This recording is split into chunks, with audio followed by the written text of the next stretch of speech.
สวัสดีครับอาจารย์ครับผม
Hello and welcome to another Dhamma meeting where we will discuss the Buddhist practices of charity, morality, and meditation. Everyone is welcome to join. Lucy was the first one in tonight. Vandana, hi, Vandana. You're the first one tonight. Um, Thank you, Ajaan. Thank you. I was just deciding, should I share this or not? But I think mine is very confident. So I was willing to share, not just to share, just to motivate other participant that whatever you've been teaching us and telling us about the jhanas is absolutely true. And nobody should think that they can't do it because you don't do it, the mind does it. And for me, my personal experience has been so beautiful so far in the Buddhist path that I'm just overwhelming with joy now. I don't know how to thank Buddha for showing me this path. I've been practicing now for 5-6 years. Came into Buddhism after personal suffering, and then just started relying on meditation. And then somehow meditation started bringing fruit so quickly that I thought that I might have some previous karma which led me to this path in this life. So I've been telling you last time, I think I shared with you that some sankharas were coming and then mine was taking them as me. And then again, you said, just don't think too much. Don't, you're thinking too much. And I was. And then I let it all go. And then mind started just falling into so beautiful, beautiful places where I can't even imagine that place exists. And it was just overwhelming. That is, my whole body is becoming just filled with coldness, coolness. Is everything from top to bottom is it feels like I'm just always taking bath, or it doesn't even I don't even remember that. Oh, I took bath yesterday because body feels so cold and light and always floating. It's lasting even after meditation. I'm just taking a walk and then mind drops there. I'm even doing any work and then mind just start saying, okay, I need to go there. And then mind is taking me to this place for now is almost more than a month, that is continuously in beautiful state. Even had some worldly issues because I have a lot of overwhelming work, and there are other stuff, but mind just doesn't want to take it anything. It's not, it's engaging with people, but again comes and just start dwelling in this beautiful place by itself. And I heard that sometime people say that you get attached. But now I feel like that's okay to be attached, not too attached, but seeing that your body needs it, your mind needs it, because there's so many chaotic experiences outside that you try to deal with them, but you can't deal with them. You can't fix anything. You can't do anything. You just have to, yeah, just let it be, let it be. So not getting into any arguments or anything, just want to stay in this place. And I feel so much gratitude for all the teachers and the Buddha, that there is a place available for all of us within us, and we just have to go there. And you don't go there, mind will take you. And all the things which now I started hearing and listening and reading, when Buddha talks about Vitaka Vichara, is the first stage. And the second is when you have all these beautiful sensations in your body, and then body start to float, feels like floating. And sometimes it feels like it's like going up. And then it's some kind of beautiful happiness which can't be explained, because it's so beautiful that there is everything drops, nothing remains, and you just feel like, where am I? Is this that kind of happiness does not exist in this world. Worldly things. Don't know, now I'm becoming speechless. So just wanted to share my gratitude as I always do, and come to you and update once in a while. So I thought I just should share this, because now it's happening frequently. So I'm more confident that this is the stage you were talking about. So just please guide me moving forward. How to, I think it's between the stage of third and fourth number, the according to the scriptures. Now mind is looking for more silence, because has still has that, kind of happiness, and which is, how long can you be in the party stage? Now mind wants like complete silence, where nothing can bother the mind, because mind doesn't want to think. It's always blank, no thoughts. When the thoughts start to arise, mind just sees it and just let it go right away. It's not engaging in that storyline anymore. It can see it. Well, you still have some other thing you have to deal with, such as your body, aging, sickness, and death. So this is the thing that you have to tackle, to not be affected by the aging, sickness, and death of the body. You know, Yes.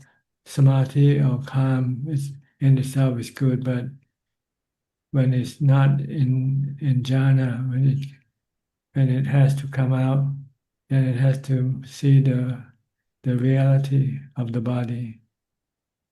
And so you have to learn to fix, learn how to let go of your attachment to your body.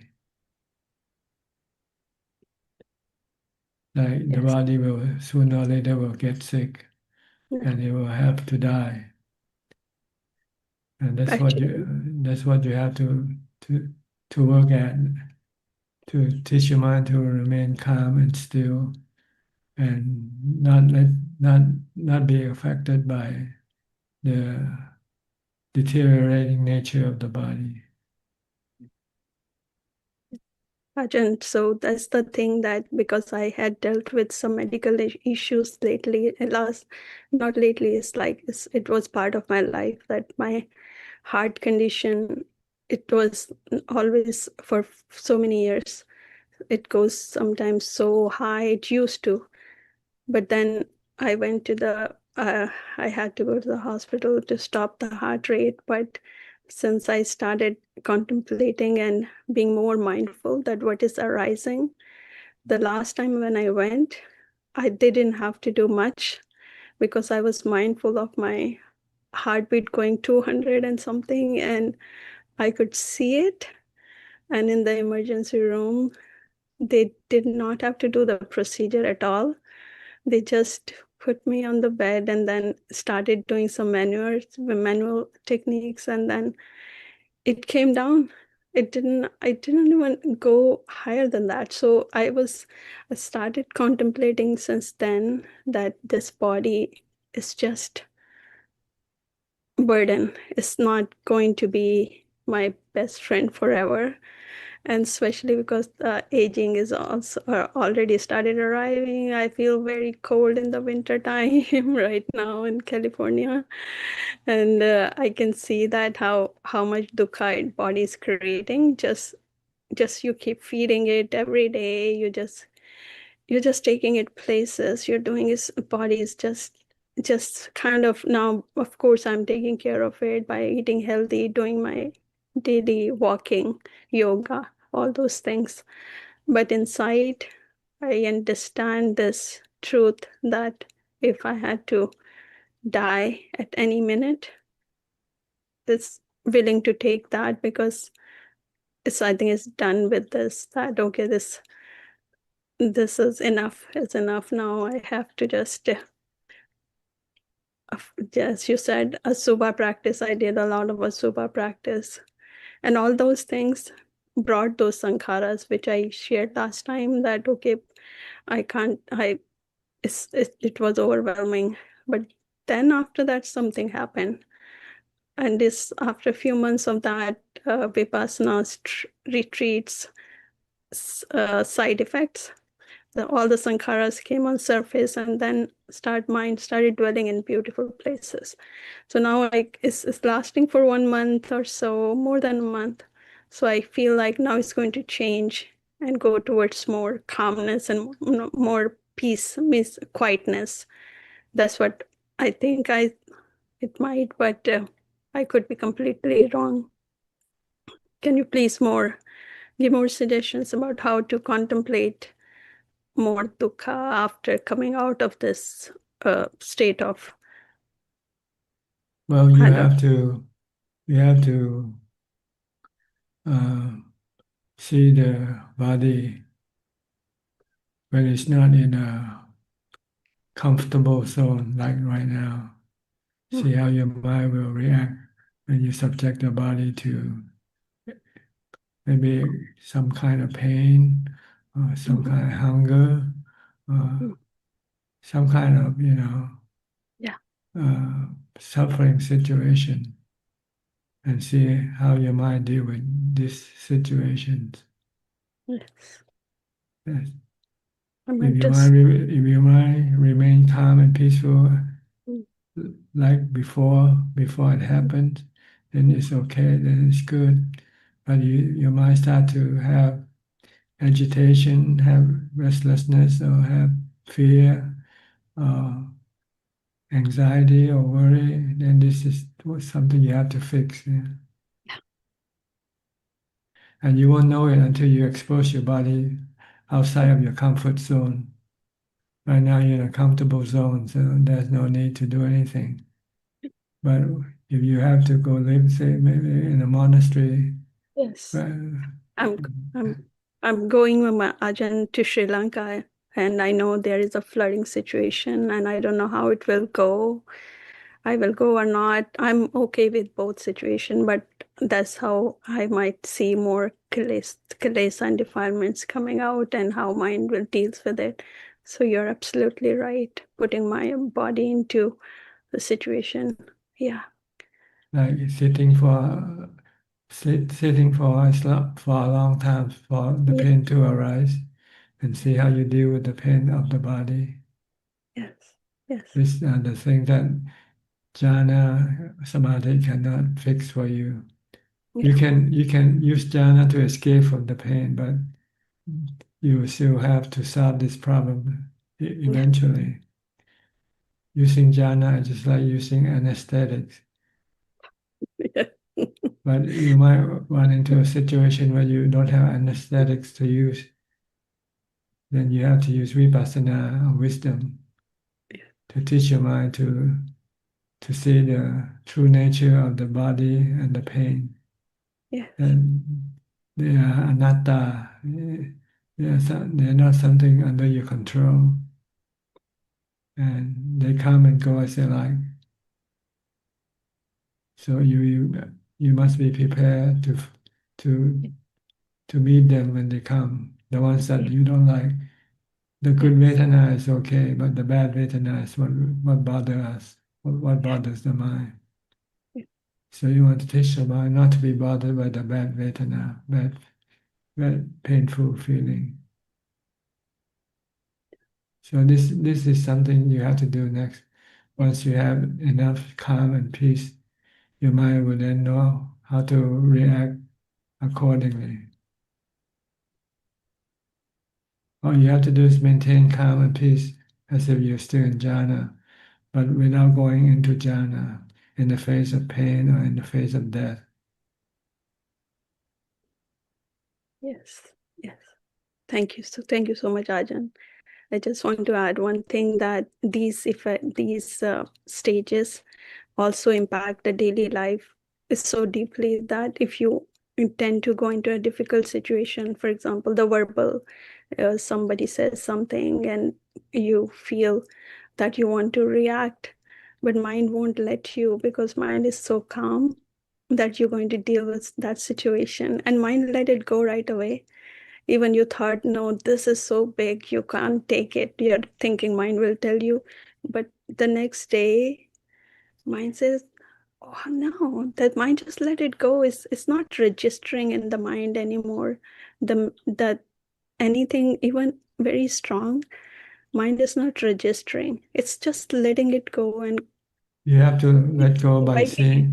by Yeah, seeing them as being anatta. yeah. It's wiping out. Nothing You have remains. you have to see anatta in everything. Yeah, yeah. Sadhu, sadhu, sadhu. Thank you so much, Adan. Okay, fine. So try to see everything as anatta, like the weather. Your body is part of the weather system. Your feeling is part of the weather system. Everybody you meet, they are all part of the weather system. They are not under your control. They can be anything, be any time to you, and you must not, uh, you know, be apprehensive of them. You must be able to face them calmly and peacefully. Okay. Well, we'll go to Sammy now. Hi, Sammy. Where are you now? Back in Bangkok, Nakhon Pathom. Now I'm back in the massage school in Nakhon Pathom. Can you speak louder, please? You sound, or speak closer to the microphone. Yeah, I said now I'm back in Nakhon Pathom in Yeah, Salaya. okay. And still learning how to do the massage. Yes, I have 3 more days. I'll be finished with the course. Mhm. Yeah, but it was very nice to meet you the week before, Ajahn. Mhm. Thank you so much for your kindness. So what is your plan next? So I sent out my intention to some monasteries to find a suitable place for ordination. But I think now my visa will expire in December 30, end of this month. So I might have to go out to Laos one more time before I could come back and switch to religious visa. Uh, You think you might be able to find a temple that will take you in? yeah, I have at least three temples now I'm applying to, even more than that. Mhm. And I think, yeah, it's not a problem. Everybody showed that willingness to accept me. Uh, But Problem is me. but sometimes some of the temples might also require that you stay with them once you ordain with them. Yeah, all of them request that. Every Yeah, temple, you have to stay at least 5 years. that's right. Yeah. Uh, So you can take that requirement. yeah, yeah, that's why I'm taking my time to decide which is a more suitable place. Um, but yeah, there's also the visa consideration because not every temple will sponsor the farang, you know. Some temples just are not capable of doing the visa and all that trouble. So it has to be one of those like international centers that have sponsored other foreigners before and they know the process. That's right. Like Yeah, they what have to. ป่านานาชาติ or what หนองป่าพง some อาจารย์ Yeah, Charles something like temple. that for sure, those Yeah, two. But I haven't been there. From what I heard, it's they have become quite lax in the practice. Uh, that's what I heard. So as I told you about the Udon Thani Center with Longpu Wan Chai. หลวงปู่วันชัย Uh, he would be willing to accept you if you stay with oh, him. they are calling me to go back almost every day, and That's they're good very then. very kind and very welcoming. Actually, when I went there, they gave me the biggest kuti, Mhm. and they were very kind and welcoming. And anytime they said come back, and yeah, I just need to get the papers in place, and yeah, hopefully, you know, I can live up to this aspiration. So this time it's gonna be real, right? You're gonna really do it. Well, I did No, it before, but apparently my mind was not so strong that as soon as one really strong Sankara came out, and our friend today was talking a lot about Sankaras. So what happened, like I was in Myanmar, as you know, I was at Samanera for 1 year. And just like a very strong Sankara came out, and it just pushed me beyond my limit. And no matter how much the Siado, you know, the Ajans, we call them Siados over there, he tried to convince me to stay. I was like, no, I was sure I need to go back, you know, and um, solve some things in my life first and get things right. And I just listening to one audiobook, Food for Heart by Ajahn Chah, and he talks about that like you cannot complete the world. There's no such thing. The more you think that you have to complete something in your life before you become a monk, that's just a trap of Mara. You just keep on doing one thing after the other, one thing after the other, and like this, I've been postponing the ordination for many years, and I've still not finished. So I finally realized, you know, the time comes where you just have to do it, and I'm just gonna do it. it doesn't mean once you do it you can stick to it either. You might run into some strong Sankara again. Yeah, well, what can I do? What can I do, Ajahn? I have to try. I have to try before it's too late. You know, I'm not too young anymore. I'm 41, and years are passing by very quickly. You know, when I first came in contact with the Dhamma, it was about 2010, 2011. I came in contact with the Wat Pra Dhammakaya. So since then, I've made my mind I want to ordain. Uh, Actually, I still don't have my mother's permission. I only have my father's permission. So I can only ordain as a Samanera for now. And yeah, it's been like that, just trying to get the permission from the family. You know, they are Christian. They don't understand what I'm doing. Um, so it's possible that if my mother doesn't give the permission, that I might have to be a Samanera for a long time. But I personally don't mind. I just want to meditate, and yeah, it's just if I allow myself to waste this opportunity, I know that at the time of my death, I will have many regrets. You know, this question of getting permission from your parents, I think originally the reason was if you're still underage and you're still under the parents' guidance, then you need the permission. But once you are of age right now, you're an old man now, I don't think this is applied. But then again, it's just my opinion. Well, it depends on the preceptor. That's I right. It wouldn't depends mind, on you how, know. yeah. Yeah, they will ask you, do you have your parents' permission? And you cannot lie. So Mhm.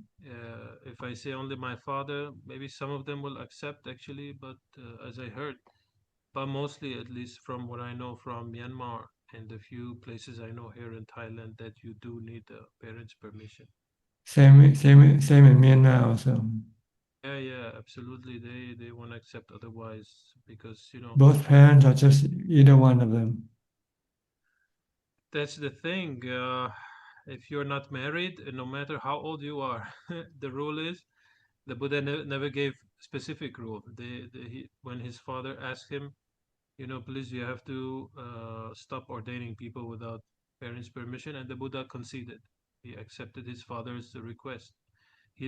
So as long as you're not married, then you have to get your parents' permission, even you are 50 or 60 years old, doesn't matter. And if So you're that's married, then you have to get permission from your wife, huh? well, I don't have a wife. No, I mean So in the case of a married person, who yeah, would he yeah, get a permission from the spouse or from the parent? yeah. So then, you know, it will still be difficult either way, from mother or wife. Mhm. They both want to keep you on samsara. So what to do, huh? But and I knew that I checked that Samanera doesn't need permission. So as far as I know, Samanera can also attain the Magaphala. So it Mhm. doesn't matter if even if she doesn't give the permission, I can just become Samanera and meditate. That's the important thing is once I get in the robe, uh, the mode of life will be different, and I will be protecting myself with this vinaya, and I will be in a monastery, and I'll be able to focus more on the practice rather than just going here and there doing courses and basically not very important things. Okay. You have any question tonight? So Ajahn, thank you for your time. Okay. Hope you succeed or achieve what you're expecting to. Okay. With your blessing, and All right. Stay in touch. I will do. All right. Next, Anura from New Zealand. Good evening, Ajaan. Can you hear me? Yes, I Yeah, can hear you. yeah, it's very inspiring, Ajaan. So Hmm. it's worth joining this meeting. So get more inspiration, listen to your Dhamma and others' successes. So that's good. You know, this permission thing, is it applicable also in Sri Lanka? Sorry? this getting ordained, you had to get permission from your parents. Does this work Yeah, out in the same in Sri Lanka? I think so. Yes, yes. But I don't know about the older people need permission, but I haven't heard. But yeah, I'm not so sure, but I haven't inquired about that. Ajahn. Yeah. So Ajahn, just listen to those jhanas. I have a question came through. If someone practices jhana and then after that vipassana, at the time of death, if the person goes into jhana, it's because of the death, pain of death, would that person can become Sotapanna at the moment of the death or Magapala? If you use jhana, then you're not using wisdom. See? Yeah. You're just running away from the truth, from the dukkha that of the body. Mm-hmm. So you don't achieve a sotapanna enlightenment. To achieve enlightenment, you have to see the body is not being you, anatta, being four elements, and you don't need jhana. You don't have to run away from death.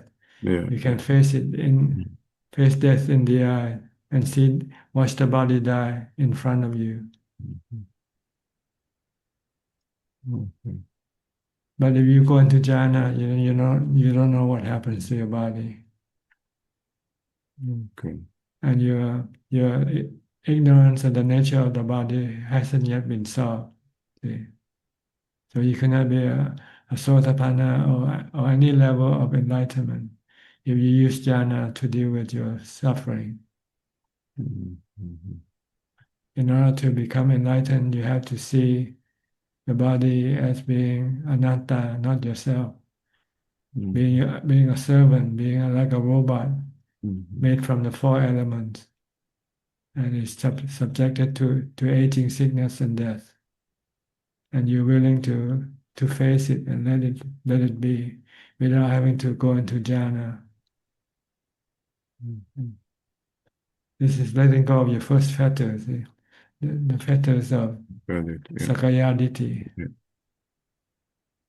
Mm-hmm.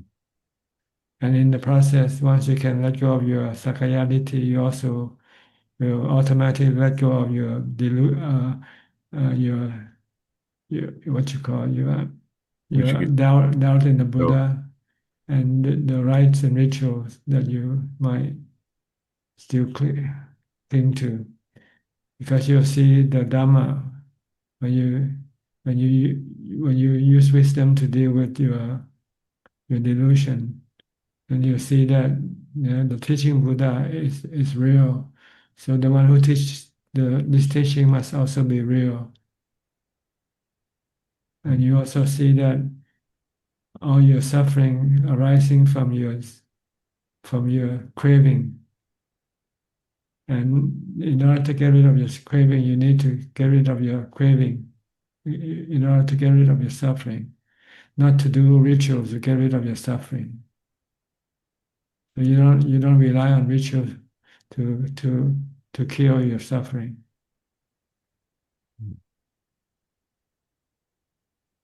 Okay. All you need to do is to accept reality and stop your craving.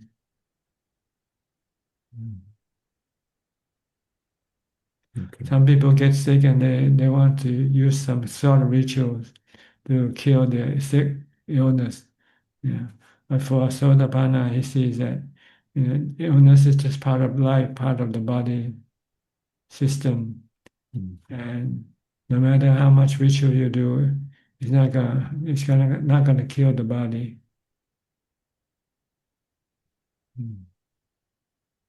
So the first three fetters will all be taken care of once you got the first fetter right, when you see the body as being anicca, dukkha, anatta.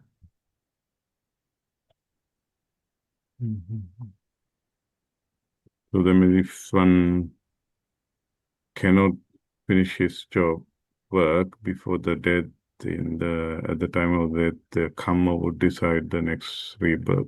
Is that correct? Yes. Yeah. The next rebirth, you will carry with you your ability to get into jhana, Mm-hmm. but you won't have any wisdom yet.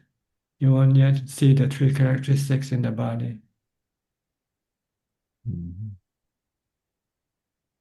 Okay.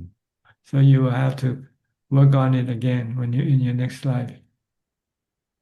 But once you have achieved the first level of enlightenment, then you no longer have to stop to do this problem again in your next life. You have already let go of your attachment to your body and feelings, painful feelings. So you deal with some other factors that you haven't yet uh, eliminate, such as your sexual desire is still in your mind. Mm-hmm. And this level you need to contemplate on asukha, on unpleasantness part of the body, unpleasant part of the body. Look at the corpses, look at the 32 parts to get rid of your sexual desire or craving. Mm-hmm.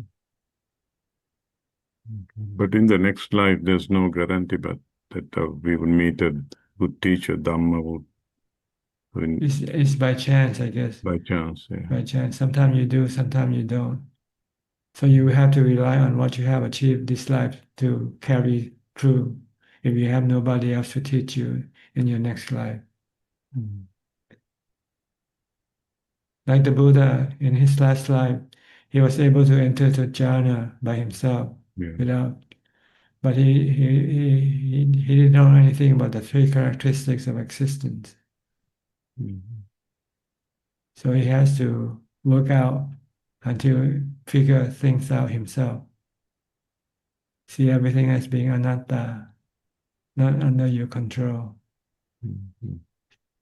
And the reason for your suffering is because you want to control things that you cannot control.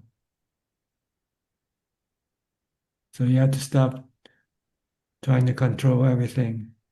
It's just to let it be. Let the body be, let the feeling be, let the mind be, let everything be. All you need to do is stop your cravings for, for trying to control them. That's all. Mm-hmm. Once you can do that, then your mind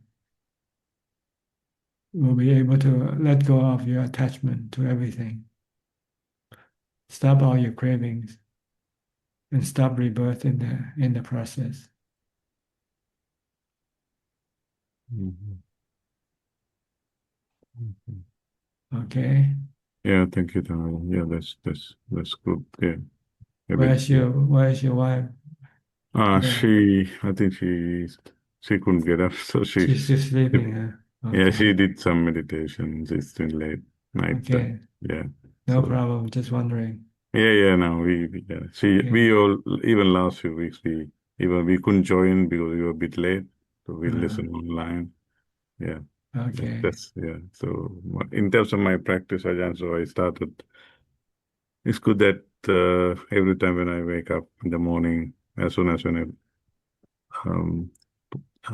put my feet down on the floor, in my head. I start with Buddha, Dhammo, Sangho. It can play automatically now. So Good. that's Can you carry it until the time you go to bed? that's difficult. So and then I switch to when I get in and until I arrive at work, I chant Itipiso and all this uh, Good. Yeah, at least you have in his something head. to control your thoughts. Yes. So after work, that's harder. Anyway, I will get there. It's Yeah, it's a good start. At least you're starting now, and yeah. you'll improve as you go along. Yeah, I do meditation in the morning. It's very good now these days. So Mm. yeah, I just see looking at the blanket with emptiness, so just not no thoughts coming in. I think I can. I feel good Good. now. Yeah, Yeah, good. let's continue to practice. Thank All you for right. the teaching. You're Tangaja. welcome. Yeah, thank you. Next, B. Ravin from Bangkok. Hi, Prajan. Good evening. Hi. How are you doing? I'm fine, thank you. I hope you are fine as well, Prajan. Yes, I am. Thank you. Prajan, I was listening to your conversations earlier, and it I didn't know. I mean, I think the first point is I didn't know that to get ordained, you actually had to get permission from parents. But I don't think that applies to Thailand, right? That's only in No, it some. applies to everybody. You have to get your permission from your parents. Or at least your parents must go and meet the monk who's gonna ordain you. So he knows that your parents have permission for you. Usually this is how it works in Thailand. If a son wants to ordain, then the parents will take the son to go see the monk at the monastery. So this is automatically giving permission without having to write, put it on paper or something like that. The monk who is going to ordain you has to be satisfied that you you are allowed or permitted by your parents to ordain. In my case, I when I went to apply and the monk said, "You have parents?" I said, "Yes." I said, "Bring them to see me." So I had to bring one of them. I said, "Can I bring one of them?" It's fine. Fine. So I brought my mother to see him. And once you see him, then he said, "Okay."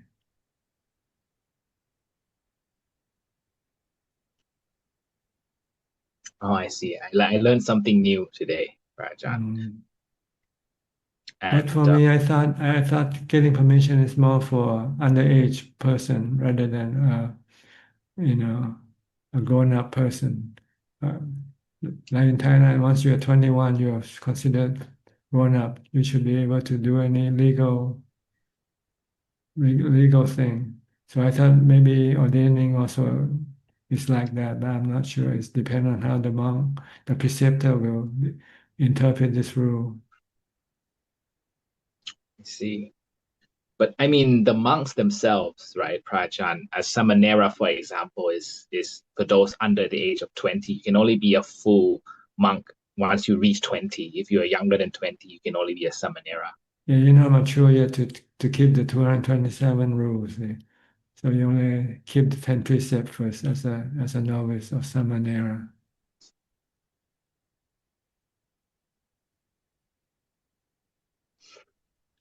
I see. Prajan, just moving on to regarding my practice.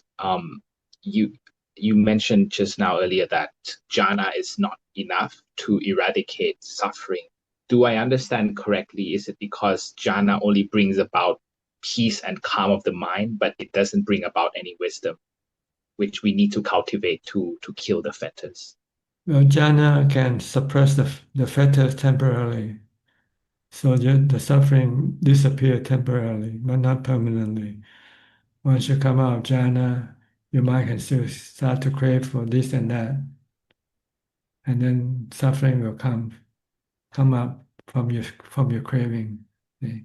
But with wisdom, you see that things that you crave for is bad for you, like your body, your feeling, because they are not permanent. They're not what you call constant. They change. They keep changing. So when they change from good to bad, then you can get suffering from that. So if you see this with wisdom, then you don't have crave for the body or the feeling. Just leave the body alone. We all crave for the body to get not to get old, get sick, or die. We want the body to live a long and healthy life, but we cannot do that. When we cannot do that, then it can cause us suffering.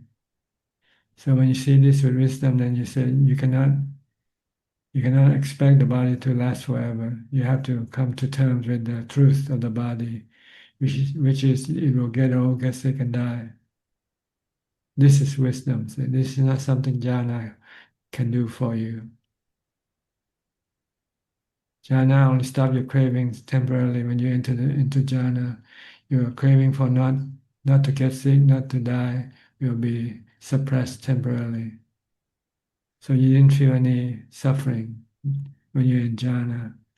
And once you come out of jhana and you look at your sick body, your body with a terminal cancer, then your mind can start to have suffering. But if you have wisdom and accept that this is part of the nature of the body, and there's nothing you can do anything about it except accepting it. When you accept the truth of the body, the nature of the body, then you stop your cravings for the body not to get sick or die. Once you stop your craving, then the suffering that is created by your craving disappears. So you can look at the body, look at a sick body, look at a dying body, and not feeling any suffering because you have vipassana or wisdom. You see anicca temporarily, body is temporary, birth, aging, sickness, and death. Anatta, you cannot stop this process.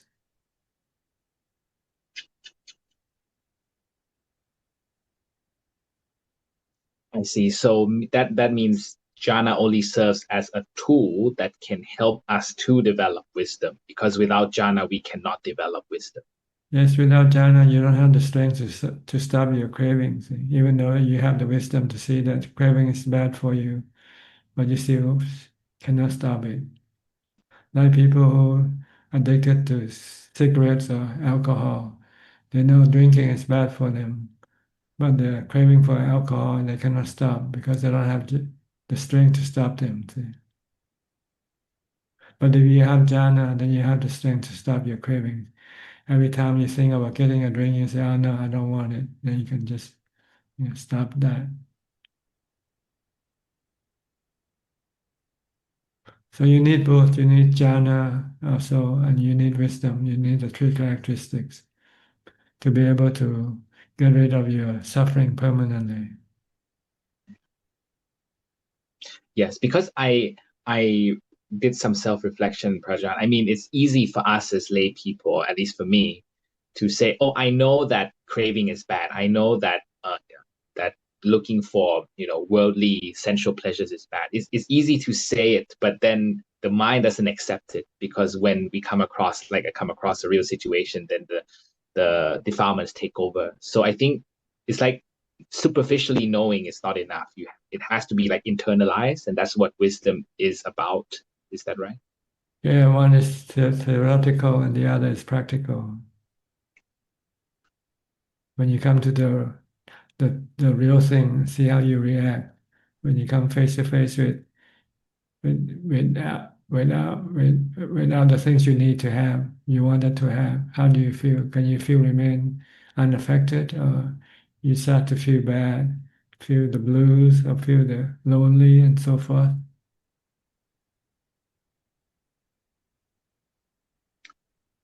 So that's a power tanha and vipawa tanha.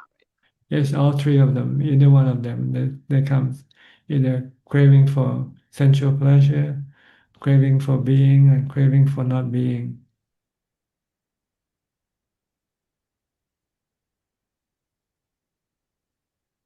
So these are defilements. Yes, they're the cause of your suffering, see. The cause of your depression, the cause of your stress, anxiety, the cause of your loneliness, sadness. These are from these three cravings. So it means that, like for example, people who suffer from depression, it's not really an illness. It is just rather having defilements clouding the mind. They don't It's, understand where is it coming from. it's mental illness. Yeah, that's what I And call. because at least when I feel stressed, I always find meditating really does calm the mind.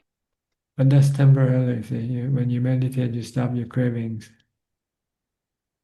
When you come out of meditation, you can still have the same type of uh, stress or anxiety again. But if you have wisdom, then you get rid of your stress, anxiety permanently without having to go into meditation. But you have to have a strong mind to be able to stop your cravings. Once you see with wisdom that craving is the source of your suffering.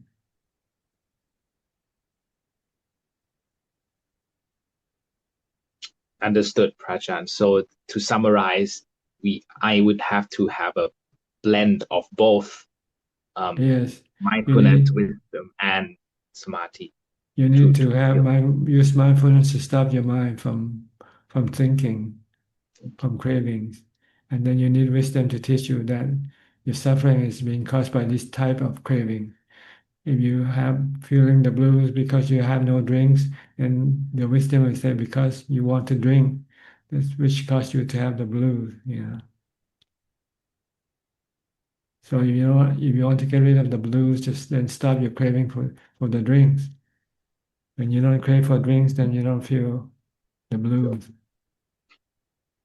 This is the Four Noble Truths, right, Prajan? Yes, this is what we're talking about. Buddhism is only talking about the Four Noble Truths. This is the principal idea behind Buddhism. And nobody knows this four Noble Truths except the Buddha. Without the Buddha to come and teach us, we won't know about the Four Noble Truths. We'll blame on something else for the blues. Blame there's no alcohol to drink, and you blame the lack of alcohol, instead of blaming your craving for alcohol. So when there's no alcohol to drink, you go look for it somewhere else. Look at the history. They try to prohibit people from drinking, and what happened? They go underground to drink instead. Yes, prohibition. Uh-huh. But if they stop the craving for drinking, then they don't need to go look for any drinks, and they don't feel the blues or the sadness or the loneliness.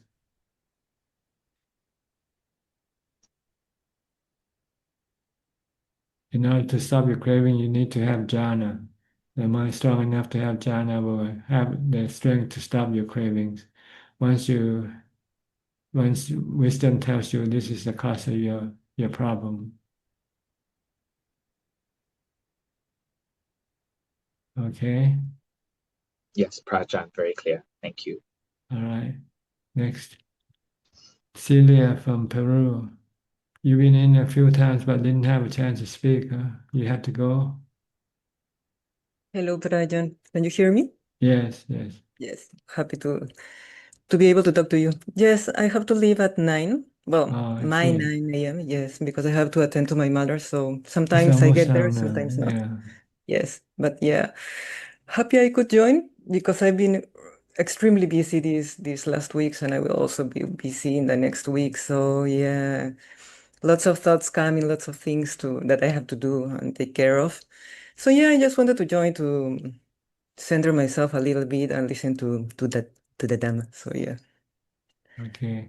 Yeah, December is a busy month for buying gifts and so I parties hope, and I wish it was only that. But actually, I just finished the pre-surgery exams of my mother just yesterday. That took a lot. And tomorrow it's her birthday. So we are doing a Mm, celebration here, a little gathering. And I see the anxiety of, I want things to go well. Yeah. mm. So yeah. That's craving also. I was thinking that when I was listening to your talk with Mm. David, it's total craving. And I see the anxiety of, yes, Because you buying things. cannot Yeah. control things. You cannot always make things go well. Yeah. Sometimes can go wrong, go opposite from what you expected to. Yeah. Anatta, you not under not everything is under your control. Yes. I So you should have to remember. make room. You have to make around allowance for things that might go wrong. So you won't get disappointed when things happen. Yeah, you're right. I will take some time today just to think about these things. Yeah, because I haven't had time to Yeah, think a lot. you Because also, you forgot anicca. Yeah. Things is always changing. yes. And next week is her surgery, actually.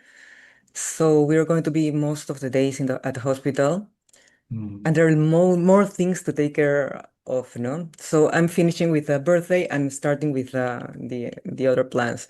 So yeah, and of course I also want that to go well. So yeah, but I will try Yeah. to remember that as you say. Yeah, you have to use the word que sera, sera, whatever will be, will be. Yes, I will. I will try to. Actually, my mother knows that song. I didn't know, Uh-huh. but my mother knows that song. She Yeah. started singing that song in English, and my mother doesn't speak English at all, at all. Uh-huh. And It I was asked a her, it "How was do a you know?" very popular song, I think, worldwide. This song is popular worldwide. Yes, but not actually. She told me that her boyfriend, when she was like, oh, like I don't know, more than 70 years ago, Uh-huh. sang that song all the time in English. And she didn't Yes. know English, but because she heard and she started singing, "Que será, whatever will be." And yeah. And I Yes. remember that I told her at that time, "Oh, your boyfriend," they were really small. "He must have been a very wise person. That's good. You shouldn't have let him go." And she told me, "I didn't let him go. He went out to be a monk, a Catholic." Yes, and I told her, "Oh, so he just went to be a monastic. I told you he was an intelligent guy." Hmm. My mother was, oh. Yeah, he see Anicca, he see Anicca, he sees Anatta. Yeah, I thought that no, if he so young he was able to see those things that que será Mm. será whatever it will be. Yeah, he must have been very wise, That's and he because was maybe to renounce to in the world. yeah, maybe that's because maybe in his past life he have developed this wisdom already. Yeah, yeah. And actually, my mother was in a Catholic school, and the Mm. nuns before she left told her that she had conditions to be a nun. Mm. And she said, no, no way, because she wants to have family and kids. So no, she just said, no way. But then, yeah. And when I told her I want to be a Buddhist nun, she was telling me, well, before, no, when she was more lucid, why, okay, you want to be a nun? Why are you not a Catholic nun? And I was like, it doesn't work like that, mother. Like, I want to be a Buddhist nun. Yeah. But Good. sometimes maybe I came to her, I don't know, because she had these also conditions, no? To get a little bit out of the mundane world. Not her, but at least she had the conditions. At the end, she decided to stay in samsara. Okay. Nice to hear the story. Yeah. Uh, nice to see you, and nice to hear a little bit of Dhamma in these busy Yeah. times. Don't forget the three characteristics. It's the Yeah. best remedy for your mind. Whenever you feel sad or bad, think of the three characteristics. Okay, Prajan. I will remember. Think of it as the weather. Everything is like the weather. Yeah. Okay. Okay, Prajan. Thank you very much. All right. Be Say well. happy birthday to your mother Oh, thank you very much. from all of us here. Thank you very much. I would tell her. Yeah. Okay. Next up, Parachita from Dubai. Oh, you're in a empty room now, Yes, I'm in my empty room, but I'm happy here. huh? It's good enough. It's got my books, it's got my desk. And Yeah. Just only have what you need. yes, and comfortable living simply. That's Yeah. easy. Less And things to worry about, less things to take care of. yes, that is definitely a relief sometimes. Yes. And And easier to clean the room also. very easy. Very easy, very easy. And interesting, like just it's nice and a little coincidence that the previous speaker was talking about the song Ke Sara Sara, and when you mentioned it first, I remember when I was young and my father used to drop me to school, and there was always a bit of traffic jam, and I used to be like, oh my God, I'm going to get late. And then he would also say, Ke Sara Sara, whatever will be, will be. So it seems to be like a song that has gone, I would, Worldwide. yes, worldwide. So it's quite wise and beautiful now that I think of it. Yes. That's good. If you can apply this to everything, then you would have no suffering whatsoever. Yes, I suppose, yes, that is a good way to look at life. Apply to your body, apply to your feeling, Yes. apply to your emotion, and just let them be. What else can you do? Mm. You can only use equanimity to deal with everything. Just stay calm, stay still, and don't react. Let things happen. Then there will be no suffering.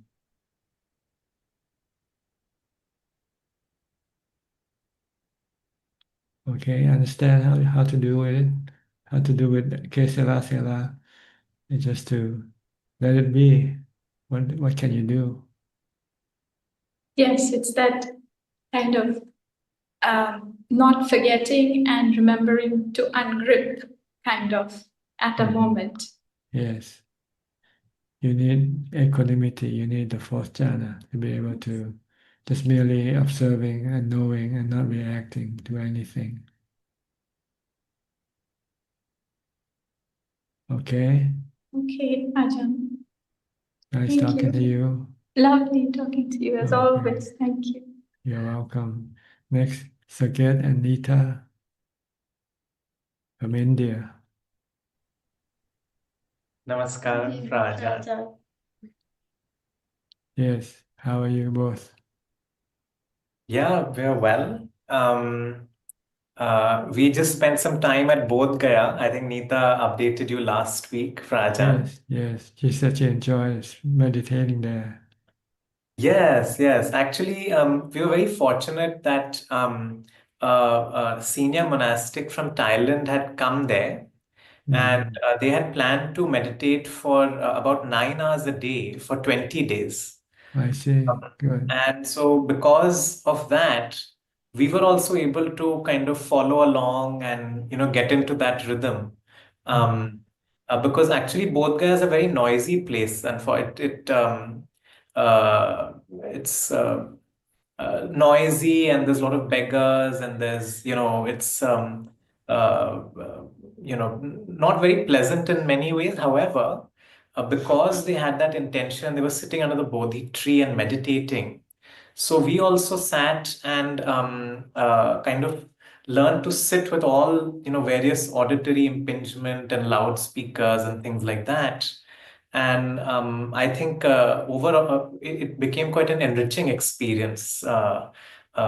Besides, of course, it's a very special place because of the Lord Buddha's enlightenment. And also, I think that became a very, would you agree with that? Yeah. I think Yes. it gave us the stamina to sit for long hours and do meditation. Yes. Mhm. And so, Fraja, now we are thinking, we're not sure whether we will succeed very well, but we want to try to maybe build more meditation into our day.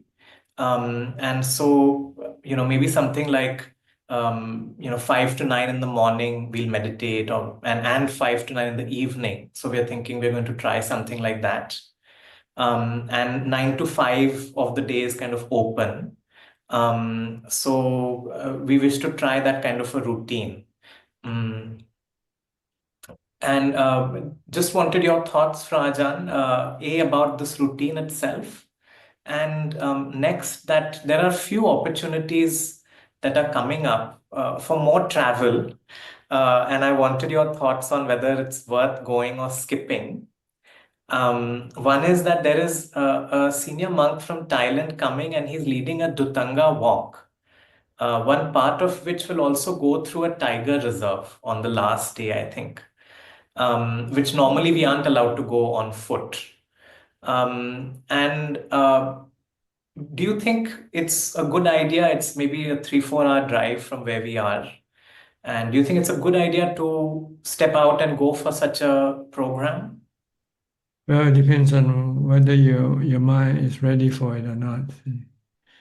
You have to know if you're ready to take the test. If you're not ready, then you cannot. Then you will not be able to do it. Mm. But as far as practicing is concerned, I think it's more better to do it alone than in a big group. Yes. You still need a big group. It means you're still very weak on your own. You need somebody else to kind of push Yes. you along, drag you along. Yes. Yes. Actually, I think it's going to end up becoming a big group. And then I think that it might just become like a walk in the park, really, and Yeah. table of a tiger reserve. That's what it was coming like to me. You won't Mm. get much meditation, but you might get lots of effort putting Yes. in the hours. But mindfulness is not very easy to achieve when you're around people. Yes. Yes. You need Yes. to be alone to really develop mindfulness. Mm. So it depends on your status as a practitioner, whether you're just a beginner, intermediate, or advanced. So Right. when you I certainly consider myself a beginner still. beginners, you still need a lot of things to help you push you along. Yes. Like Yes. places to go meditate and people to meditate with.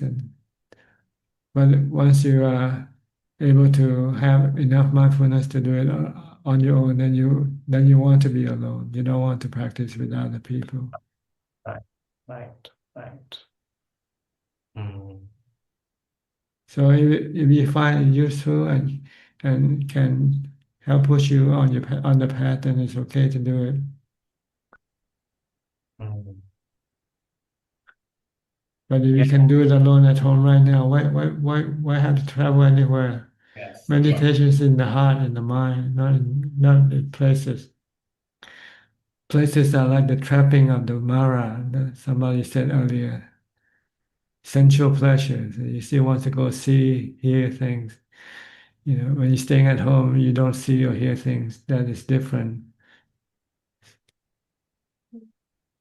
But once you can have mindfulness to bring your mind inside, then it doesn't matter where you are. Every place is the same. With a mind that doesn't go after sight, sound, or smell anymore, then they can be anywhere and do the practice. All they need is a quiet place. Mm. Yes, yes. Actually, that's very helpful advice. That answers a lot of questions for Mm. Ajaan. Yes. I can definitely work on this advice. Thank you so much. Yeah. And like I would recommend do the 6 hour challenge better if you have to do anything at all. Yes, yes, yes. Mm. Right. Or do the mantra challenge, the Bhutto challenge. Yes, Carry yes, the Bhutto all day long till the time you go to sleep. yes, yes, yes, That's yes. more useful, I think. If you can do it, it means you have constant or continuous mindfulness. Yeah. Right.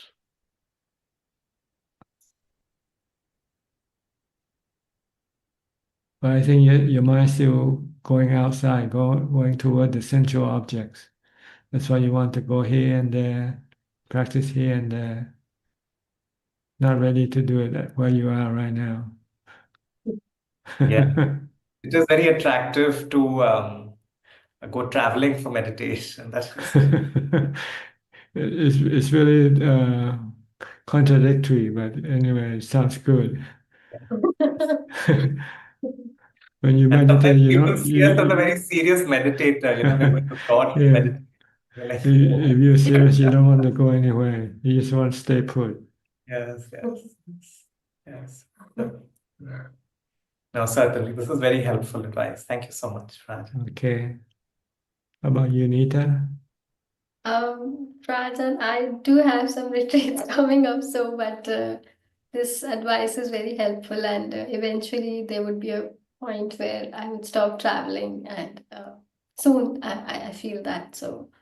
Yeah, And did you hear the first participant talk tonight? Vandana.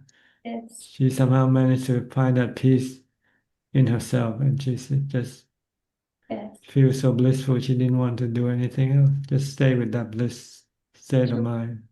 true, Rajan. And she's a friend of ours, a good friend of ours, and we've seen her put right efforts for a very long time, and so Are happy. you You knew her. You knew her.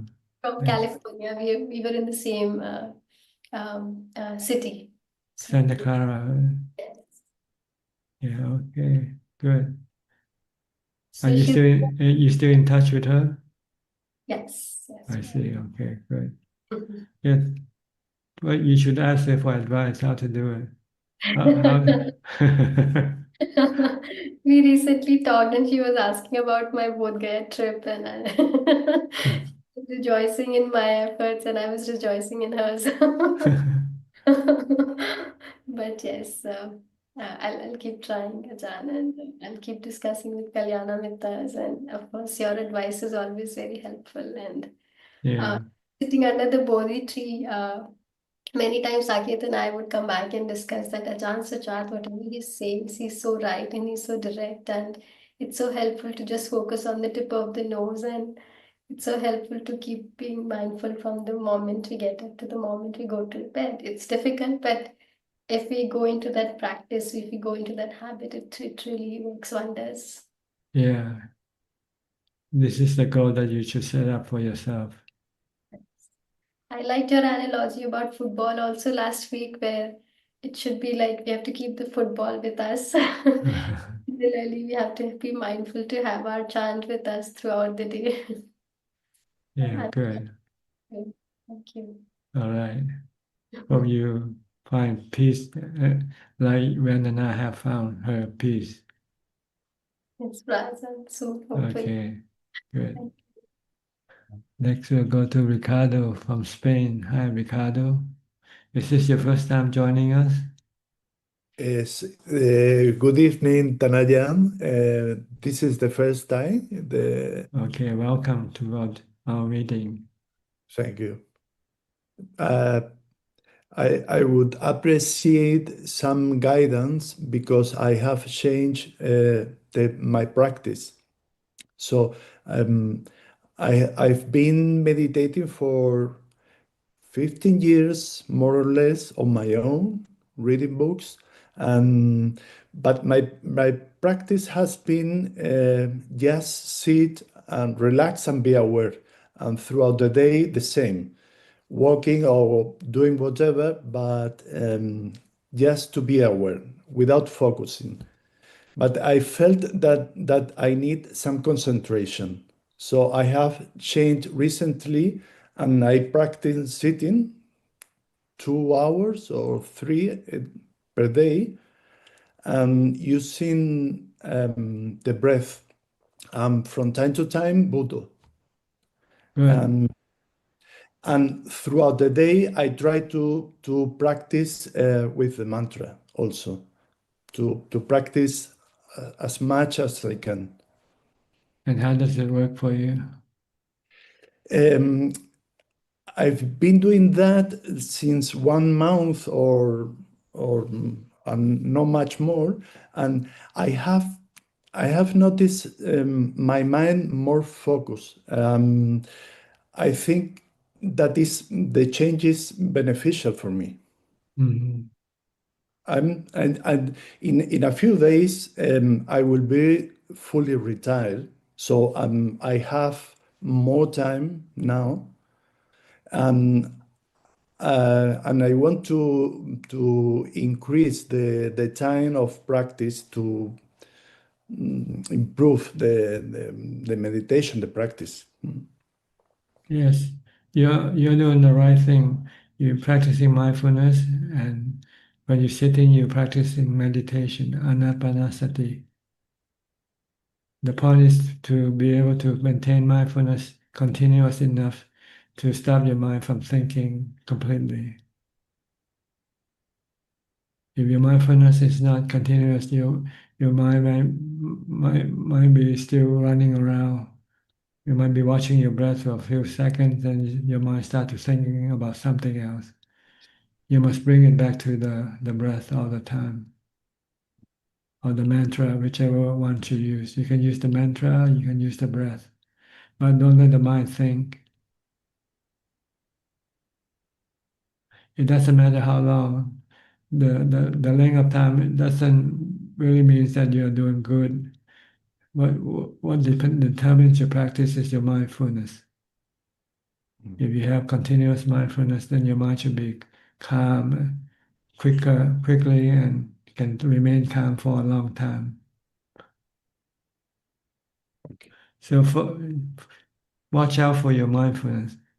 Make sure that your mind doesn't go think about any other thing. You have to have something. When you're not meditating, you might have to watch your body movement. Every movement of your body, you should be watching it. Whatever you do, drinking, eating, taking a bath, shaving, brushing your teeth, whatever you do, you have to be watching that activity only and not let your mind go thinking about other things. And when you meditate, your mind can stay with the breath more longer, and the longer it's able to stay with the breath, then the more calmer it will become. Okay. Thank All you. right. Okay. Pranaya. Yeah. Where are you from in Spain? From South Spain, South at the south coast, Barcelona, from Malaga. Malaga is in Malaga. Yeah. Okay. near Africa. Okay. It's in Spain, but very near Near Africa. Africa. It's an island. No, it's a city on the coast. On the coast, but closest to Africa. Yes. Okay. Nice to see you. Thank you, Tanajan. Thank you very much. Okay. Next, we'll go to Sao Paulo with Ubeka. Hi, Alfredo. Hi, Bante. How are you? Are you sleeping? No, I'm in my house, my kuti, meditation. Okay. I find my obra, my renovate room, renovate house. I see. Yeah. You like it? Yes. Yes, very good, very, very good. Beautiful. Painting yellow on the floor. Okay. Good. Meditation on morning, meditation in the afternoon. It's okay. Meditation all day long. Oh, yes. Okay. Sakaya Dichi. Okay. No self. No self. Body is not self. No self, not self. Body is just like the bed you're lying on, sitting on. Yes. There's four No elements. have problem. Four elements. Yes. Your body is four elements. Yes, for element. 32 Space parts. and conscience too. Yeah. Space is conscience too. Space is sunyata space. Yeah. Space is no problem. It's your body that's the problem that you have to solve. Yes. You don't get dukkha with space, but you get dukkha with your body. Yes. So you have to get rid of your dukkha to the body. Yes. Let the body be. Let the body alone. Yes. Good. It's okay. Anything else? No, tranquility. Okay. Tranquility now. Ubeka, Okay. just like your name. Thanks, Bante. Okay. Next, we'll go to Alvin from Malaysia. Namaskar, Tanajan. Tanajan, just a brief question. I was listening to the Forest Desana, I think part 11. I stand to be corrected on this statement. Long time Mahabua said that dukkha is such a dharma and is not in the body.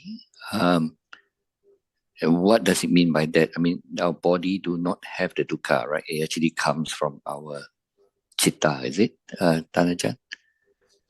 Well, actually, the body is the one that caused the painful feeling to arise. but the painful itself is in the mind. The mind is the one that actually experiencing the pain, not the body. Because the body has no consciousness. The body doesn't know anything. It's like a car, an automobile. An automobile might doing something like stop air conditioning working. So the consequence is the rider who feel the heat from from the lack of the air conditioning. But it comes from the car itself. But the one who experiences is the mind. Vedana is in the mind. See. Okay. So the pain actually originated from the body. From the body. Like when you're hungry, where does it come from? The stomach. Okay. Yeah. But who experiences the pain? Not the body. The body doesn't know it's hungry. It's the mind that knows that it is hungry. But that's besides the point. The point is how to deal with the hunger when it appears. If you cannot get any food, how do you gonna deal with it? And then you find out that the suffering from hunger is separate from the hunger. The hunger is like an initiator that causes the suffering to arise in the mind, the dukkha in the mind. And the cause of this dukkha is because of the craving for food that causes the mind to have dukkha. If you don't want to have dukkha, then you have to stop your craving for food. But you can still feel the hunger, but you will not have any dukkha from the hunger, because the dukkha from the hunger is caused by your craving for the food. Yeah, that's correct. Because Tanaja, on the day that I fast after noon, when I don't think about food, because I know I'm fasting, so I don't feel hungry. But sometimes it comes, just for a moment, you feel hungry for a moment, then you've just forgotten about it because you don't think about food. So the day when I don't fast, even sometimes midnight, I feel very hungry. Even though I have eaten, I feel very hungry. Yeah, because your mind crave for food. Yeah. Okay. So the goal is to stop the dukkha or the suffering in the mind, but stop the craving that the mind has for anything. When you have craving for something and you cannot get it, you feel the suffering, right? True. Yes. If you don't want to have any suffering, then don't crave for anything. Yeah. Long way to go, Tanaja. Yes. You need a lot of mindfulness. You need a lot of equanimity to be able to stop your mind from cravings. Yeah. Even when I practice Buddha while walking, after a while, I just forgotten about it. Walk like maybe for 5 minutes. After that, I forgot about it. Okay. Thanks, Ananja. Thank you. Next, Kate Yenso from Penang. Ajaan, good evening. Ajaan, when somebody pass away, how many hours we need to wait, let the body settle down before we send him or her for cremation? I don't know. It's up to you. As long as you're certain that the body actually dies, because sometimes the body doesn't die. Maybe it just go into what you call, unconscious, but still not fully dead. So you need to have somebody confirm that the body is first dead, because we have stories about some people who people think they die, but when they put in the coffin, they could hear the coffin knocking from the coffin. So when they open up the coffin, and the person who was thought dead is still alive. So you just have to make sure that the person actually died before you do anything to the body. So Okay. you have to go ask the undertaker. I don't know. Mm, mm, mm, And I think it's a matter of convenience also, how long you want to keep the body. In mm, Thailand, sometimes we keep the body for 1 year before we do the cremation, because people still kind of cling to the body and don't want to lose this body, even if this body is already dead. They still feel that they want to keep it. mm. Okay. So it varies from family to family. Some people keep it just for one night and then cremate. Like Long Ta Mahabo's mother, Mm, she passed away in the morning, and Long Ta said, "Let's cremate her in the afternoon." But mm, then the relatives asked for an extension for 1 day because they want to have relatives to come and pay respect. So they mm, kept her overnight, and the next day in the afternoon they cremated her body. mm, So you can cremate or get rid of the body anytime you like, as long as you're sure that the body actually died. You don't want to cremate or bury somebody who's still alive. That's all. mm. Okay. Right. Thank you, Tanajan. Yeah. Okay, you're welcome. Next step, American. Hello, how are you? Fine, thank you. Sorry. I'm having an issue with my dog. I would love some. She's senile, so she has Alzheimer's, and she's 14 years old, and it's gotten so bad. She's just constantly unsettled. I try to stay with Budo, but it's very hard when there's like a being that's so uncomfortable and so freaked out like all the time. She's constantly trying to like get into all the doors. She's knocks stuff over. It's just constant. Um, it's stressing my kids out, but there's nothing I can do because she's still like, even though her mind is gone, she's still here, and I have to just endure. So I guess any advice on that? Accept it. Accept her for what she is. So I'm like being disrupted is probably what I'm having the hardest time with, probably because it feels so.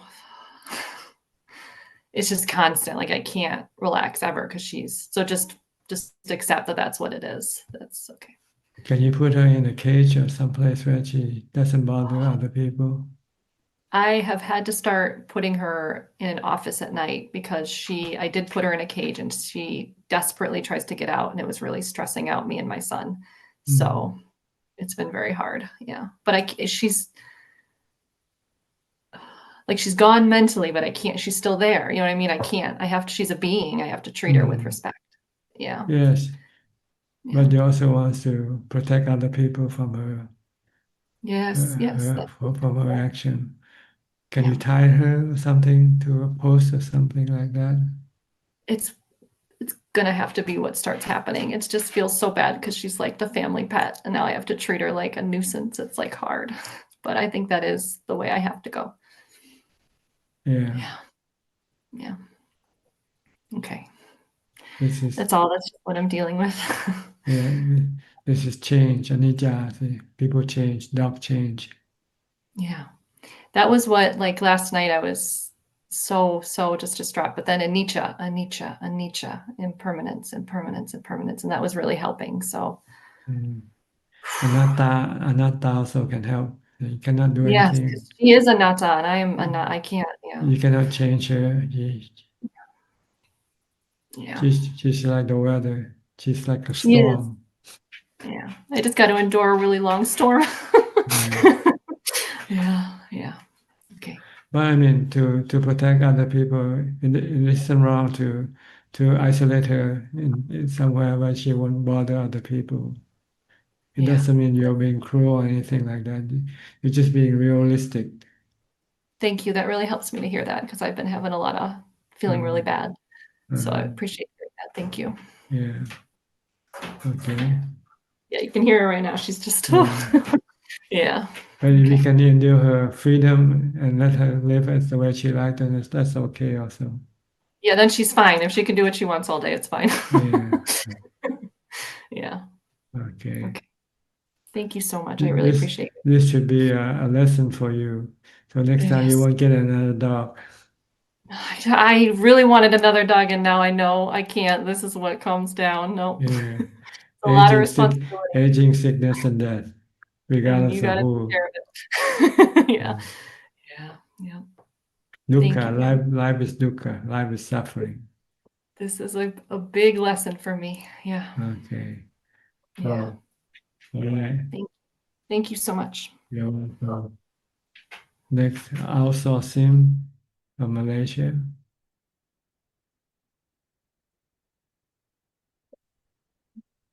Good evening, Tan Ajaan. I have no Ah, questions okay. tonight. I'm just Still, living and paying respect. still do the challenge, the 6-hour Yes, challenge every week? yes, yes, yes, Okay, still good. carrying on. Find it helpful Very helpful. to curb your cravings, huh? Yes. Okay, good. Okay. Thank you very much, Tan Ajaan. Intan from Indonesia. Good evening, Prajan. Prajan, I have one question, Prajan. Prajan, ever explained in Zoom, when we practice Dharma, have 3 steps. One, first is physics, second is feeling, the third is mind. So my question, how to practice the second about the feeling? Feeling is when you have painful feeling. Mm-hmm. You have to learn to be able to live with the painful feeling without feeling any bad about the painful feeling. Mm-hmm. Like when you're hungry and you cannot have any food, you should try to keep the mind pleasant without being affected by the hunger. Mm. By accepting the hunger and by accepting that there's nothing you can do about it now. So you just have to let the body go hungry for a while. Mm-hmm. Or if you're sick and you have painful feeling in your body and you cannot do anything, you cannot get rid of it now, then you have to learn to live with it. Mm. Try to live with it peacefully and don't feel hurt about the painful feeling. Mm-hmm. So, Prajan, so how when we know that inside our we have a feeling like angry? When you have feeling angry Angry about what? about someone? Then you have to find the cause of your anger.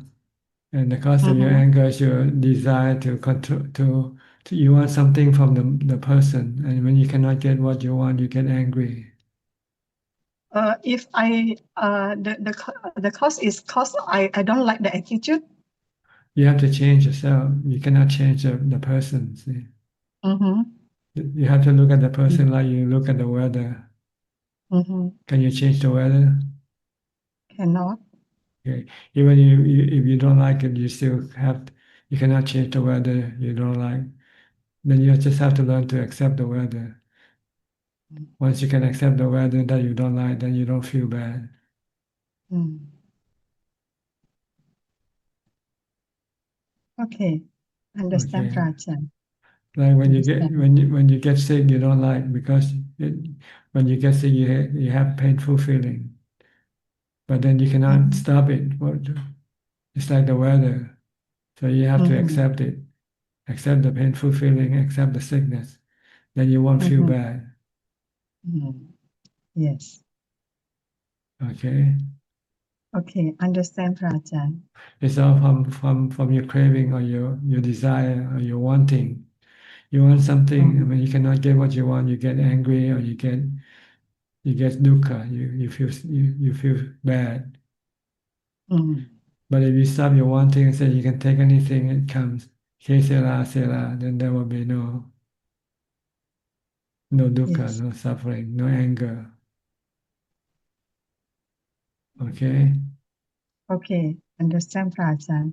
Thank you, Prajan. you're welcome. Next, Dr. Piao and Indira. You're still at home? Oh, yeah, because it's not time to go to work yet. I forgot. Yeah, so we have extra 1 hour. Yes, Tanajan. So, So anything, you have anything to contribute to our conversation today? I think at the beginning you were talking about the permission before you get ordained. I think somebody didn't know that you have to get. I think it's a veneer rule. First, one of the earliest veneer rules. I think it originated from when Prince Rahula was ordained without permission, and Ananda Kumara too. I think Suddhodana, was the king, the father of Buddha, went and asked. Next time you need to. So I think Buddha brought that rule. You need permission from the parents. But there's one for children, isn't it? Rahula was only 6 or 7 years old. Yes, Yeah. Ananda was older, but still, I think. Underage, underage. Yes. So I think that's more. Nanda, Yeah, but if it's an older Nanda person. was about to get married. I think he was also ordained. That is the cousin. Yeah, but then if you're, what he's saying is it has to be underage, what Tanajan says. Oh. But if it's an adult, they don't need permission. Is it a veneer rule like for everyone? This is left for interpretation, I guess. Yes, I think so. I think so, Tanajan. I mean, if you're an adult, your parents might not be alive even. Yeah, that's a different case. Your parents are alive, still you need permission, I believe. It's a Theravada, I guess, tradition or veneer rule. I'm not sure. I think if one wants to ordain. But if once you're an adult, you don't listen to your parents anyway, right? That's true. That's true. So why do you need permission to ordain? Do you need permission to get married or not? True. And also, Tanajan, something so good, whether anybody gives permission or not, you do it. Yeah. I think this rule is being misinterpreted. I think for me personally, I think it's for underage people. Yes. That needs the parental guidance. Yeah. So you Maybe have that to, was the original rule, but people perhaps the Rahula they ordination. just follow the rule blindly and say, okay, you need your parents' permission, even if you're 90 year old. My parents are not there, so I'm okay. India has to get a 90-year-old mother to give permission. My mother would happily give permission. She's just like a bhikkhuni anyways. Tanajan, I don't know whether you heard, in Sri Lanka, there was this really devastating cyclone. And so many people affected, lots of dukkha. Yeah. Mudslides and, so many deaths and, very bad situation. So we've been trying to sort of help. Send stuff to Sri Lanka. It's been a difficult time. Yeah. I mean, it is anitya dukkha anatta, but still it's your country. So, where you were born. So you have your attachment still. So try to do the best, Tanajan. Yeah. Yes, you can help, but you should not feel bad or sad about it, because this is just natural work of nature, and we are part of nature. And we all will have to get old, get sick, and die anyway. That's true. That's true. Try to think of it that way, but sometimes it is sad. I think the flood affects so many countries in Southeast Asia right now. In Thailand also, in southern Thailand, the whole city got flooded. I think over 140 people died from the flood. Yeah. Really? And I think there are more in Indonesia. So I heard there's 600 people died. Yeah. Yeah, it's going around. I think Sri Lanka so far, the count is 300 plus a lot of missing. Yes, but then you try to do your best. That's all you can do, like you said. Yes, Tanajan. But without the flood, without anything, people still die every day. It just don't happen to be news, that's all.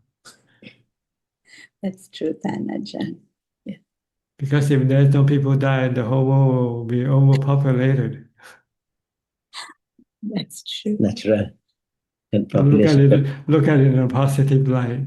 Yes, Tanajan. We all have to die to sacrifice space for our son and daughters to have room to live. Yes. If we all don't die, then there won't be enough room for all us to exist on this world, on this earth. That's true. That's true, Tanajan. Yes, but we're trying to practice, we are doing that too. Yes. And I always still feel, honestly, I'm so grateful to you. One thing that like when I sit, I really meditate really well, but I always had this problem like outside. But after you said you talk to be mindful even when you're not meditating, that really resonated so well with me. And that is something I'm so grateful to you. I think the point you made was you don't need a crowd or group. Once you get into the groove of the practice, I think doing the practice alone is more fruitful. With the more people you have, you don't need that, right? At the beginning, you probably want some encouragement or some inspiration from other people sitting together. But you just made the point very clearly today. Being alone without being lonely, I think it's okay. That's right. If your mind become more calm, then you want to be more alone than being with other people. But when you're not, when you still feel lonely, then you feel that you need to be closer to other people. I always like to Because if you meditate. develop some peace and happiness within, that's what you need to tap into for more and That's more. right. Because the more people you are, the more disturbance. Like when you sit, people talk, chat before sitting. We had a group like this. So now we were in silence. Before we sit, we had to be silent because they're chatting so much. When you sit, the chatter still working in their mind, right? So they can't focus. So what that person said, this person said, I think just takes a long while. All the half an hour is gone for chattering in the mind before the mind becomes settled down. You defeat the purpose. Yeah, for me, Tanajan, always, like from the time I was a kid, almost like maybe teenage, always like to sit alone and meditate. That's very peaceful, and it's sort of, like you feel it. We do go for retreats 1 day to 3 days. We have done retreats, Organized. Ajaan Brahm, Tanis Arabico, and we've learned from them. It's not like I'm saying that, but your general meditation, when you do it It's alone, a private thing. it's really so much more peaceful. It's a personal thing. Yes, absolutely, Tanaj.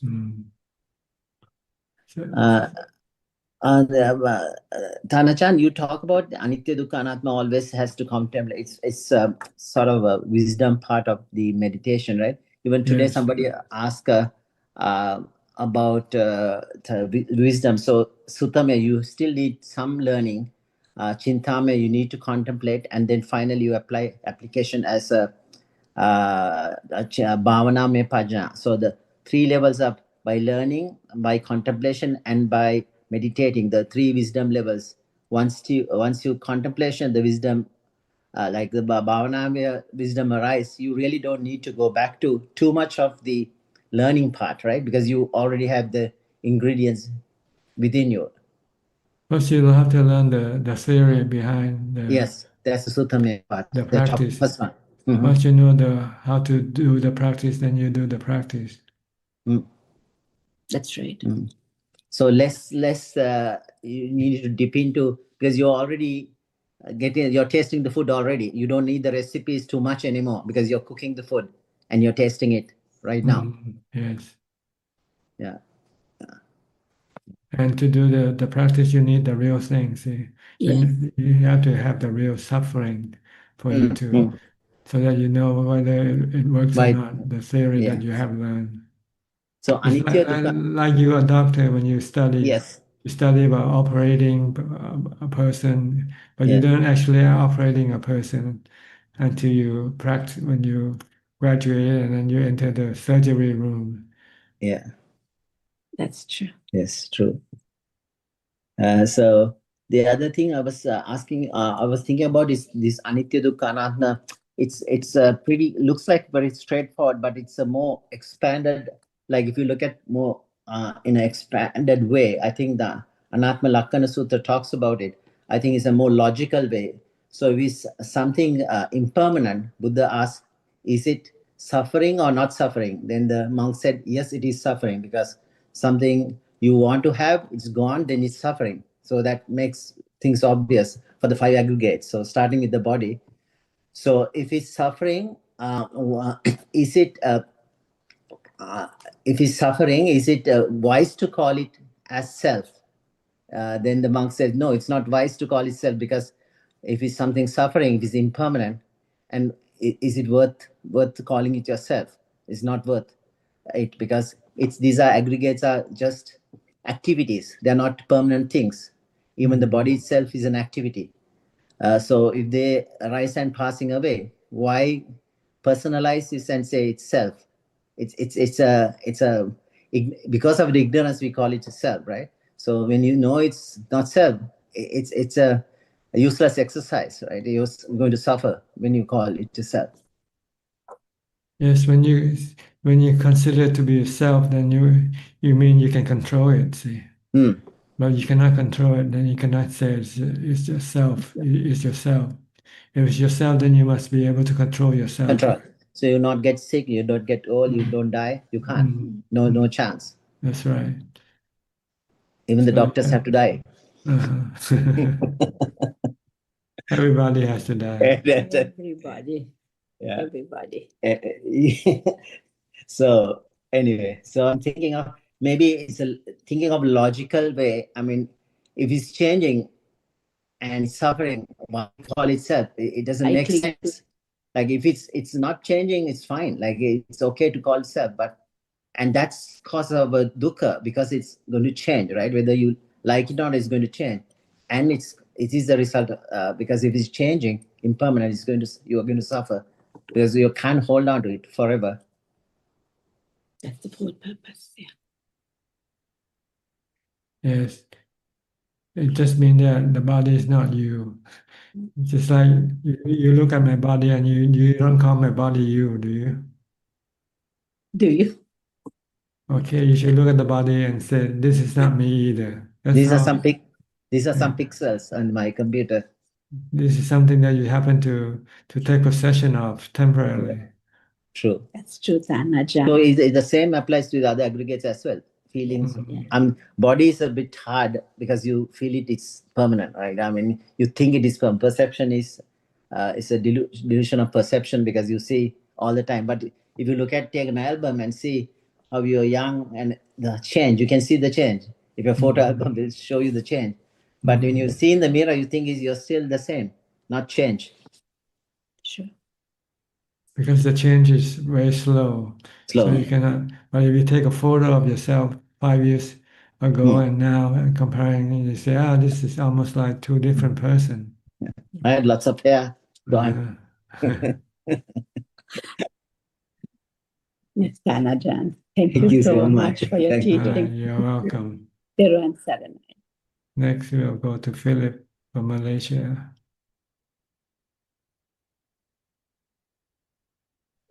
Good evening, Ajaan. I don't have any questions, just here to pay my respects to you. Okay, thank you.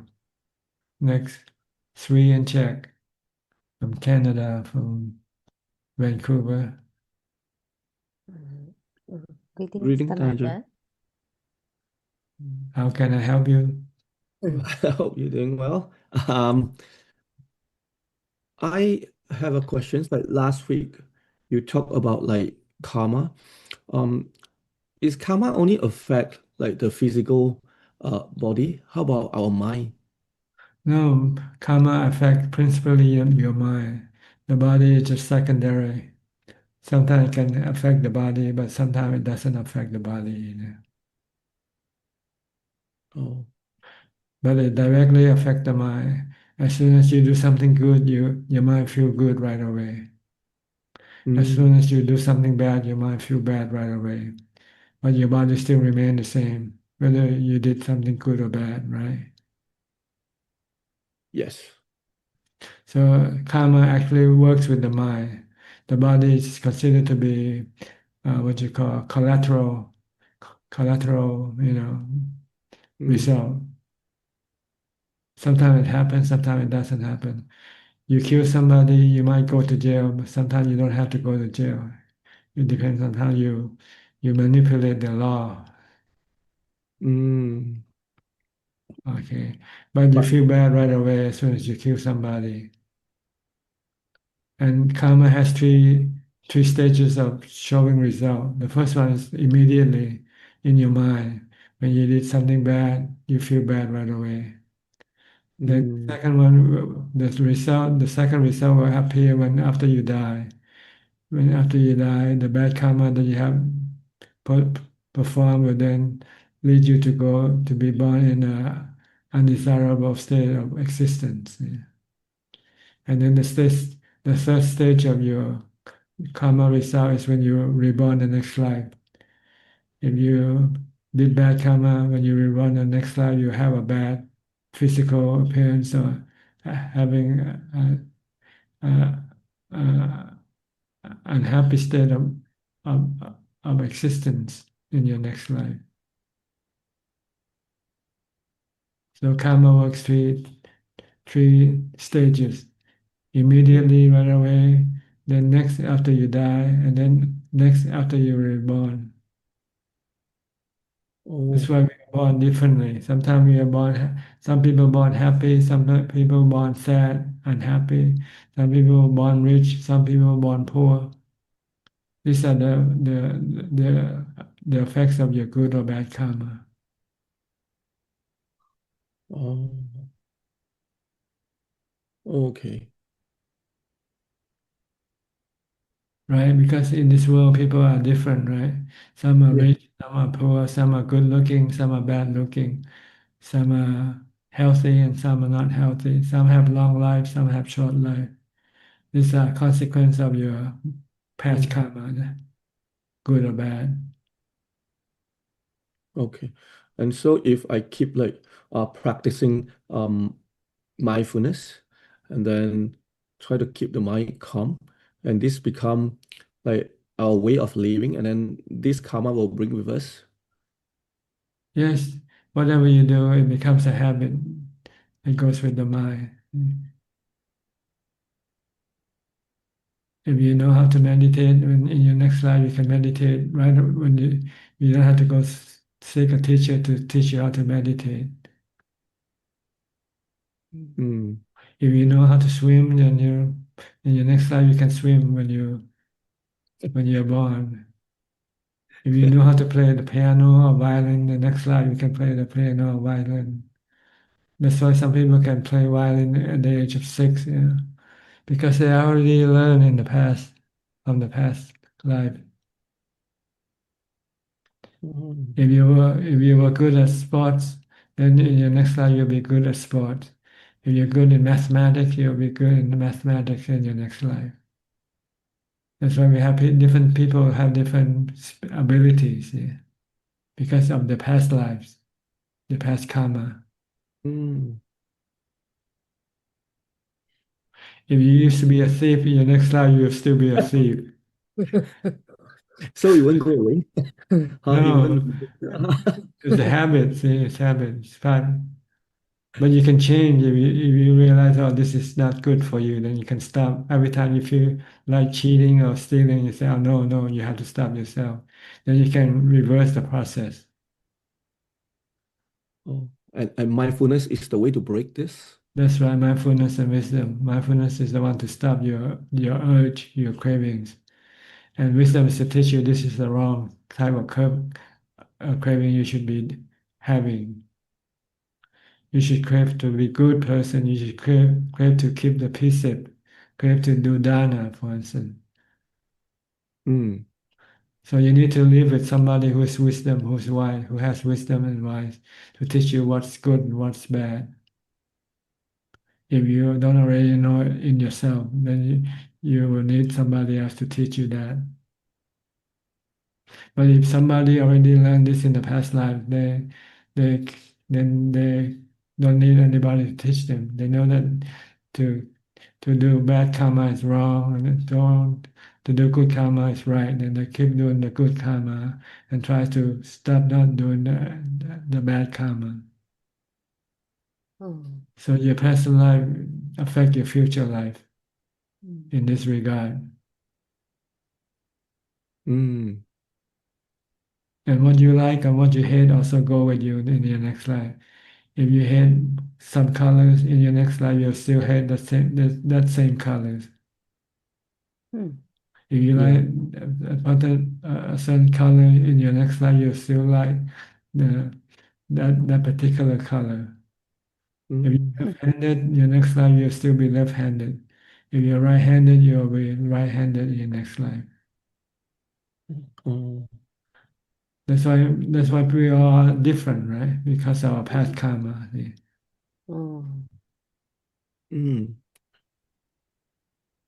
If this Some life I people, achieve only one. Oh, sorry.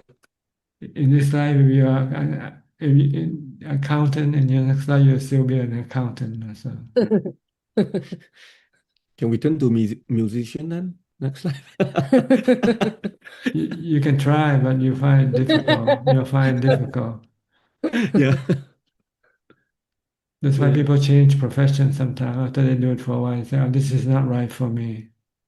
I Oh. see. Okay. Then they Mm. eventually find the one that's right for them. Oh. Mm. Sometimes you don't want to be this, but your parents want you to be this. Yeah. Yeah. I So see. you have to do what your parents want you to do. But after you've grown up and your parents die, then you might change. Go on to do the things that you like instead of what your parents like. Oh. That makes sense. Yeah. Because you're still the same old person you are today. In your next life, you just carry over the mind without the body. That's all. The new thing is the body, but the old thing is the mind. The mind. Oh. It's like the saying that goes, old wine in a new bottle. Oh, my new boss. Oh. You can change the new bottle, put a new label on it, but you're still the same old wine. Oh. Mm. Okay. If you're white wine, you'll still be white wine in your next life. If you're red wine, you if you're red wine in your next life. But you can change right now. If you say, "Oh, I don't like this type of person I am," you can change Oh. by stopping Mm. doing the things that is not right for you and try to change. That's why once you become a sotapanna, you change it to a sotapanna. Oh. I see. And you higher you change until the highest level, until you become an arahant, a Buddha. Yeah. Mm. So keep trying. Okay. What I was saying, like, if we achieve just one jhana in this lifetime, will this bring with us? Or Yes, one jhana. one time, Just one jhana. and that will bring with us, like, for next life. Well, it depends on how much you once you have jhana, if you feel good, you want to keep developing it, then you get more jhanas. Mm. But this one jhana came automatically without you trying. See? And sometimes you might be sitting alone by yourself, and all of a sudden your mind drop into jhana Mm. because in your past life you have this already. Mm. Mm. But if you want to have a second jhana or third jhana, then you have to practice mindfulness to get the second or the third jhana. But if you already had 20 jhanas in your past life, then you'll find that you can enter into jhana many times also. Mm. Mm. So it depends on the intensity of what you have done today. Will continue on over the next life. The more you did, the more you will have. The less you have, then the less you will have in your next life. Mm. Oh.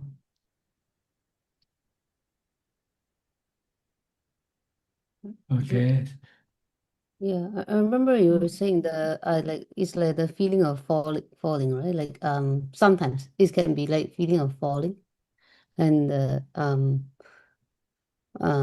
but like the but if it's happening a lot in the sleep, is that also from past life? The feeling of falling? Yes, it's all from your past karma. Oh, okay. Yes. Okay. Yeah, yes. Mm. We're running out of time. Yeah, Thank thank you, you, Pak Ajahn. Ajahn. Thank All you. right. Next, Gary from Singapore. 1 minute.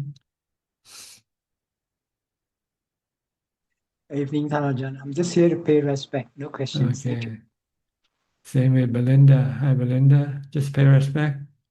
Oh, you want to make any comment? You're welcome to. Yes, silence is golden, Thanajan. Thank you. Okay, good. I'll go to Kunjub now for more questions. กราบนมัสการท่านอาจารย์เจ้าค่ะ We have 5 questions altogether. The first 2 questions are from Lee Tekwa. Hi ท่านอาจารย์ What will happen when someone is in deep meditation and someone else tries to wake him up? Is it harmful to the meditator's mind? Thank you. Well, it can cause the practice to be disrupted temporarily, and it might take a while for that person to regain that level of practice again. So it's better not to disrupt anybody when they're meditating. Next question from Lee Tekwa. To become a Sotapanna, is maintaining a constant mindfulness daily and having wisdom good enough? Thank you. Yes, you have to look at the body as not being yourself. Look at the body as being somebody else. If you look at the body as being somebody else, then you don't care what happened, right? If somebody else gets sick, you don't care. If somebody else dies, you don't care. So that's the way it should be with your body. You should not care. If it's gonna get sick, you don't care. If it's gonna die, you don't care. The next Because it's not you, it's anatta, it's not yourself. Okay, next. The next 3 questions are from Pauline Soon. The heart wants to practice, but the kilesa is defends it too strong and not allowing it to practice. Can Ajahn give some advice to fight the kilesa? Well, you should bargain with your defilement. Say, can I have maybe half of the time for you and half the time for me? Next question. Is it a wrong action if someone leaves the family to go for practice? It depends on whether you have any responsibility for the family or not. If you have, then it's wrong. You should carry on with your responsibility first. And the last question. As a good meditator, is it compulsory for he or she to learn all the Buddha's teaching or maybe a sutta? Thank you. Can you repeat again, please? Yes. As a good meditator, is it compulsory for the meditator to learn all the Buddha's teaching or maybe a sutta? Thank you. You only learn how to meditate. If you're meditating, just learn how to meditate. You don't have to learn about other things yet. That is all, Okay, Ka. that is all. Okay, that's all the time we have for today. Thank you for your company. I hope this conversation is useful and can help you advance in your practice. In the meantime, please stay safe, be mindful all the time, and keep on practicing. And if all goes well, I'll see you all at the same time next week. Thank you and goodbye. Sadhu, สาธุเจ้า sadhu, ค่ะ sadhu. Thanajan. Thank you, Thanajan. Thank you, Emmy. Thank you, Ajahn. Good night. Thank you, Emmy. Good night. Bye. Thank you, Emmy. Bye. ขอบคุณป้าจุ๊บครับขอบคุณพี่แอดมินนะครับสวัสดีครับ